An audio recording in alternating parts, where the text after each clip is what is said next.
want to ask you something before we even begin. When you think about who you are, the words you use to describe yourself, the way you expect people to treat you, the things you believe you are capable of, the amount of space you allow yourself to take up. Where did those beliefs come from? Because most of us have never stopped to ask that question. We just live from those beliefs as though they are facts, as though they have always been true, as though they are simply who we are. But what if some of the things you believe most deeply about yourself were not formed by truth? What if they were formed by pain? Today we are going to talk about identity wounds. What they are, where they come from, how they hide, how they spread, and what it takes to finally heal them at the root.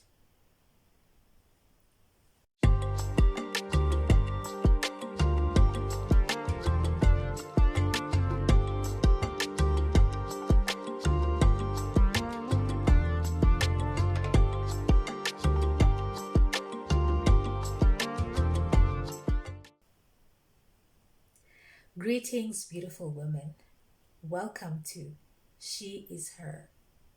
This is a space where we have honest conversations about identity, healing, and the journey of becoming the woman God created you to be. And today's conversation is one I consider foundational, because everything we talk about on this channel eventually comes back to identity. How you see yourself shapes everything.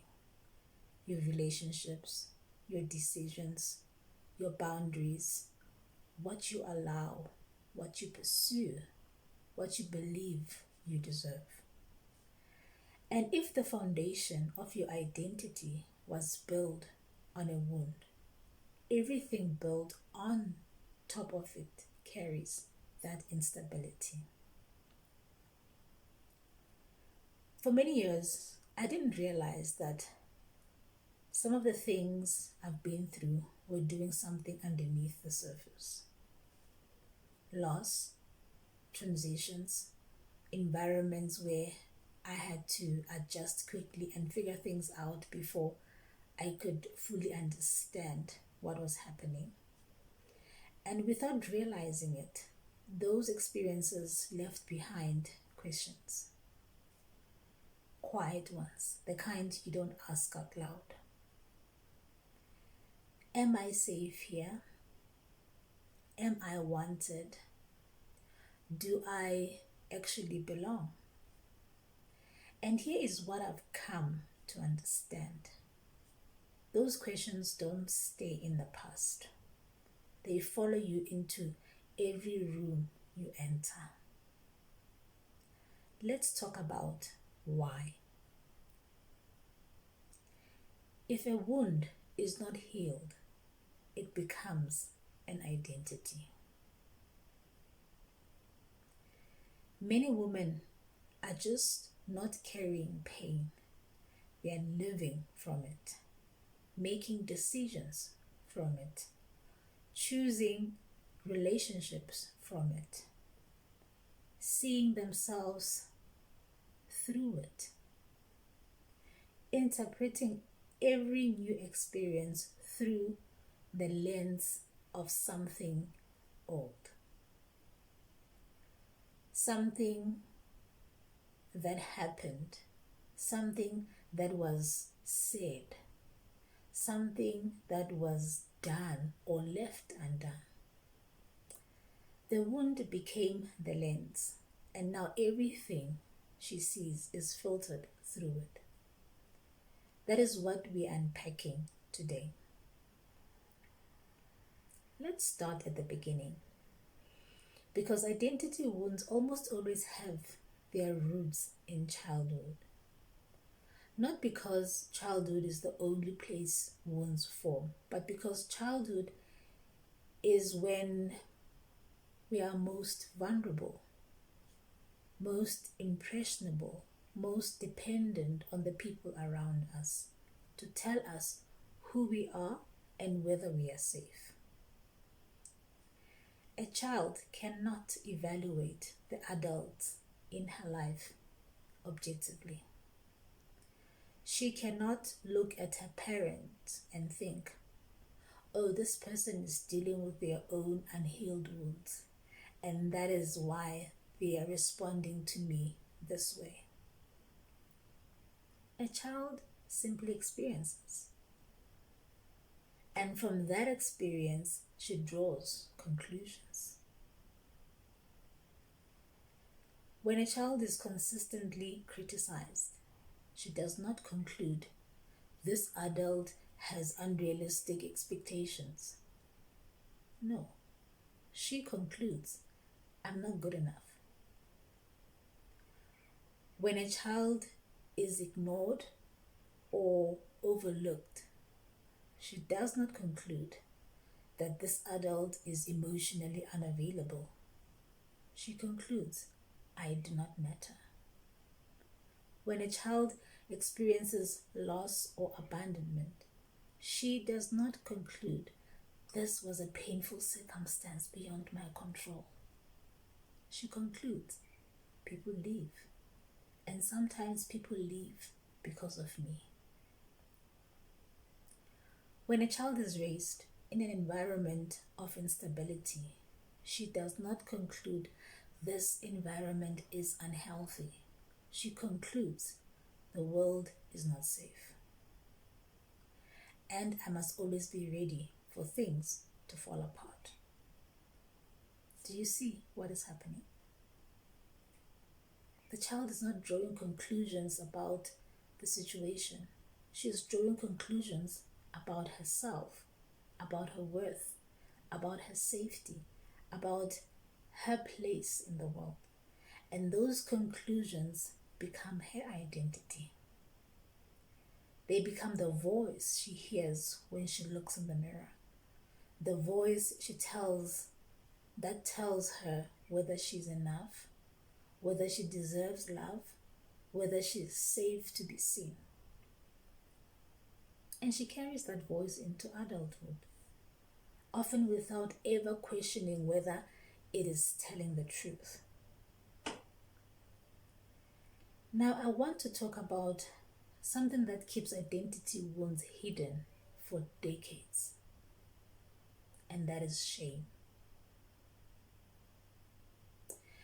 Because wounds alone do not always persist. It is the shame attached to them that keeps them buried. And buried things do not heal. They just grow in the dark. Shame sounds like, I should be over this by now. Other people have been through the worst. If I talk about this, people will think I'm weak. If I admit this still affects me, I'm giving it too much power. I'm a woman of faith. I should not still be struggling with this. And so the wound stays hidden, covered by performance, covered by strength, covered by the version of herself she pretends to the world. I want to make an important distinction here. Guilt says, I did something wrong. Shame says, I'm something wrong. So guilt is about behavior. Shame is about identity.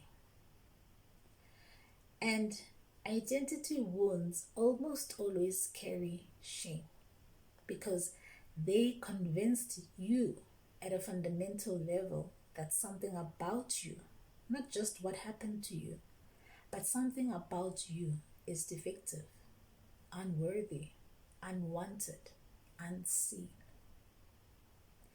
And here is the painful irony of shame. Shame tells you to hide the wound, but hiding the wound is exactly what keeps it alive. Wounds heal in the light, in honesty, in safe community, in the presence of God. They do not heal in silence. They do not heal behind performance. They do not heal under the weight of, I should be stronger than this. Shame is not protecting you, it is imprisoning you. And the first act of courage in the healing journey is deciding that what happened to you does not make you too broken to be seen. You are not your wound, and your wound is not too much for God to handle.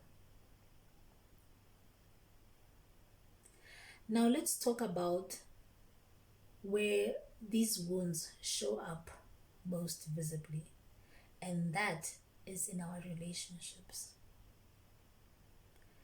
The people we are closest to have a way of activating what we have not yet healed. The woman with an abandonment wound does not enter a relationship neutrally. She enters it waiting, watching for the signs that this person will leave. Sometimes she tests them, unconsciously pushing to see if they will stay. Sometimes she leaves first before they get the chance to leave her. And the relationship suffers, not because she's difficult, but because she's terrified. And that terror is rooted in something that happened long before this relationship even began. The woman with a rejection wound, on the other hand, struggles to believe she is truly chosen. She can be in a committed, loving relationship and still feel a quiet, persistent anxiety. What if they change their mind? What if they realize I'm too much? What if the version of me they love is not the real me? And so she performs. She overgives. She over-accommodates. She makes herself indispensable because being needed feels safer than being chosen. The woman with an invisibility wound does not ask for what she needs. She has learned from very early on that her needs were either too much or simply not the priority. And so in relationships, she minimizes. She says, I'm fine. She accepts less than she deserves because asking for more feels dangerous. And then she wonders why she feels unseen. But she has never let anyone see her. Because being seen only led to disappointment. And she decided quickly, never again. These patterns are not character flaws. They're survival strategies that were formed in one context and are being carried into another. And the relationships in your present cannot heal the wounds from your past. Only healing can do that. But when you do heal, your relationships transform because you're finally able to show up in them as yourself, not as your wound. I want to pause for a moment because I think we've covered a lot of ground already, and some of what I have described you may have recognized yourself in. And if that recognition brought up something, discomfort, grief, even a little relief, I want you to know that is okay. That recognition is not condemnation, it is the beginning of clarity. And clarity is where healing starts. You are not too far gone. You are not too complicated. You are not beyond what God can reach. You are a woman who's beginning to understand herself more fully. And that is one of the most courageous things a person can do. I want to make a distinction that I believe is one of the most important things a woman can internalize on her healing journey. And it is this: what happened to you is not who you are. Your experience is not your identity. The rejection you experienced, that is something that happened to you. It is not evidence of your worth. The abandonment you experienced, that is something that happened to you. It is not proof that you are not worth staying for. The criticism, the neglect, the instability, the loss, those things that happened in your story, they are not the definition of your story. But here is what wounds do. They blur that line. They take what happened and whisper, this happened because of who you are.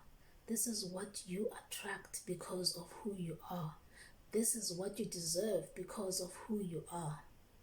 And over time, the experience and the identity becomes so tangled together that the woman cannot see where one ends and the other begins. She's not living her life. She's living her wound's interpretation of her life. And this is where God's voice becomes essential. Because God does not define you by what happened to you. He defines you by what He placed inside you before any of it happened. Before the rejection, before the loss, before the environments that made you feel small. He saw a woman with purpose, with calling, with capacity, with a specific and irreplaceable place in this world. And none of what you have been through has changed what He sees when He looks at you. So separating your experience from your identity is not denial. It is not pretending it did not happen. But it is refusing to let what happened to you have the final word on who you are. I want to talk about something that is rarely part of this conversation, but I think it's one of the most important reasons to take our own healing seriously. Unhealed wounds do not stay with us. They travel. And this is how it happens. The mother with an unhealed rejection wound does not intend to pass it to her daughter, but she's hypervigilant about her daughter's social life. She overreacts, and perhaps when her daughter is left out, she places an invisible pressure on her daughter to be liked, to be chosen, to be included. And the daughter, who does not yet have language for what she is absorbing, simply feels anxiety. And she concludes, being accepted is everything. My worth depends on whether I am chosen. The wound has traveled without a single intentional act. Another example is the woman with an unhealed abandonment wound raises her children to be fiercely independent. She tells them, "You do not need anyone. You only have yourself. Learn to stand alone." And she believes she's preparing them. She believes she's giving them strength. But what is she actually passing on? She is passing on the belief that needing people is dangerous. That vulnerability leads to loss. That it is safer to be alone than to risk being left. And it is not only in parenting. The woman with an unhealed wound around her value attracts and sustains friendships that quietly confirm what the wound already told her. She gravitates towards relationships where she gives more than she receives, where she's needed but not truly known, where she earns her place rather than simply belonging. And everyone in that dynamic is shaped by this. I'm not saying this to add more weight. I'm saying it to add motivation, because your healing is not just for you. It is for the people who will come after you, the children you are raising or will raise, the friendships you are forming, the women you are one day to lead or even to mentor. When you heal, you interrupt a cycle. You become the woman in your lineage who decided, this stops with me. That is not just personal healing, that is generational transformation. Before we close, I want you to sit with this one question. What belief about yourself did you form from your pain? Not a belief about other people, not a belief about the world, a belief about you, about your worth, about your safety, your belonging, about what you deserve, about what you are capable of. Name it, even just to yourself, even just in the quiet of your own heart, because that belief is not your identity. It is a wound that has been speaking too loudly for too long. And today we are going to begin to address it. I want to close today's conversation with something practical, something you can actually do after this video ends. I call it the identity audit. And it is simple. You will need a pen and paper or your journal or even the notes app on your phone. Step 1, write down one belief you hold about yourself that limits you. Not a belief you think you should have, an honest one. The one that actually runs in the background. An example might be, I'm not someone people truly choose.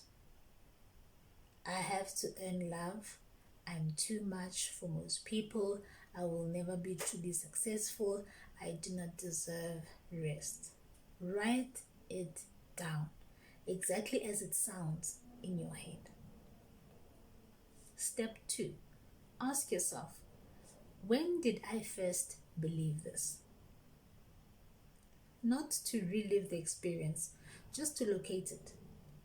Was it childhood, a specific relationship, a specific moment? Write down what comes up. Even if it's just one word, one name, one season. Step 3. Ask yourself, is this belief actually true? Or is it true that this is what I concluded from pain?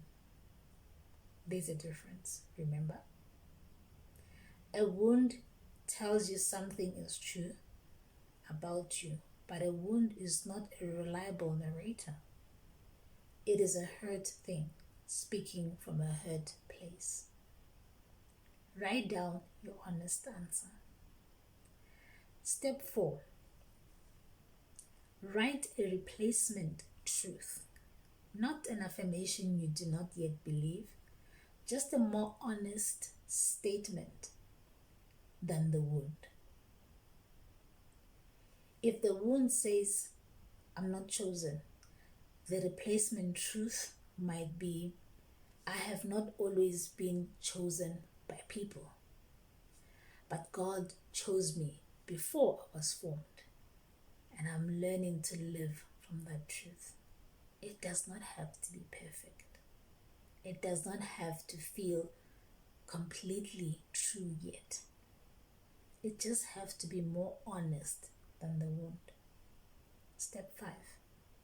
Read the replacement truth out loud, not once, 3 times, slowly. Healing is not just intellectual, it is also physical, vocal, embodied. When you speak truth over yourself, something shifts. It may be small, it may feel uncomfortable, but something shifts. This is not a one-time exercise. This is a practice. The wound took years to form. It will take consistent, faithful truth to replace it at the root. But every time you choose truth over the wound, you are doing the work. You are becoming her. You are not who your wounds told you that you are. You are not the rejection. You are not the abandonment.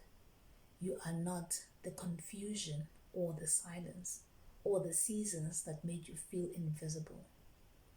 Those were experiences. Real ones, hard ones, ones that shaped you in ways you are still discovering. But they are not your identity. And healing begins when you finally separate what happened to you from who you truly are. That woman, the one underneath the wounds, she's still there. She's always been there, patient, whole, waiting. And she's exactly who she is her is for. She is her. If you made it to the end of this video, I want you to know I'm proud of you. This was not a light conversation, and staying with it says something about where you are in your journey. 2 things before you go. Please subscribe to the channel. We are going deeper into identity, healing, and becoming. And this community is exactly the space for women who are ready for that journey. Leave a comment below. Tell me, what is one belief you are ready to unlearn about yourself. Even one word, just put it somewhere outside of yourself, because naming it is the beginning of releasing it. And if this video helped you, share it with a woman you know who is carrying something she has never named. I'll see you in the next one. Stay blessed and thank you.